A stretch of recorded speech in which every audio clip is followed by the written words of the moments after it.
Now that we've learned a little bit about our artist Gustav Klimt and the Tree of Life, we're going to go ahead and make our own. You're going to need a pencil, some markers, and some crayons. I'm going to draw a horizon line on the bottom of my paper with the pencil, and I am then going to start drawing my tree. So I'm going to start with a swirl that goes from the top of my page all the way to the bottom. I'm going to make an inside swirl as well, and then I'm going to start to add branches. So when I add my branches, I want to put them all up and down the big branch that I started with.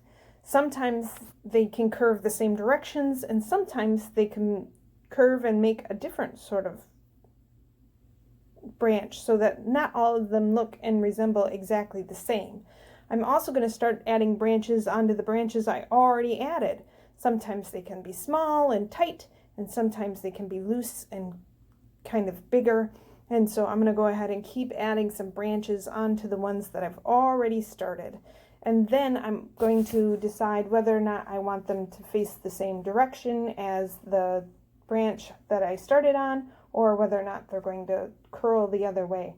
These branches represent the twists and turns of life and how our lives can turn in on a dime. So these are really important that we get all sorts of different directions and different sizes and different lengths of branches.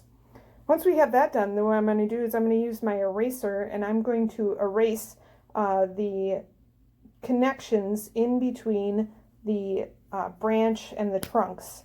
And I'm going to do that on all of the intersections. So I'm going to do all of it and get it erased. Now I'm going to use a crayon. I'm going to start by tracing the horizon line. I'm going to use the same color crayon and start tracing my tree. You'll notice that when I'm tracing it, it all is in one big line. So because I've erased all of those intersections. Now that I've got the ground and the tree traced, I'm going to add some different elements of art, some different shapes inside my tree in order to create the different avenues of things that happen or events that happen in our lives. Some I'm going to color and some I'm going to leave empty. I'm going to even put some down on the ground. Once I'm done with that, I can color it with marker. I'm going to color right over the top of my crayon with the marker and fill in the tree with one color. Once I have the tree all filled in, I'm going to fill the ground in with a second color. So I'm going to pick a second color and color right over the top of it. When I'm done with that, then all I need to do is color the background on it. So I'm going to pick a third color, and I am going to color all around my tree. I have to be careful not to color my branches. And so now I'm all done. Good job.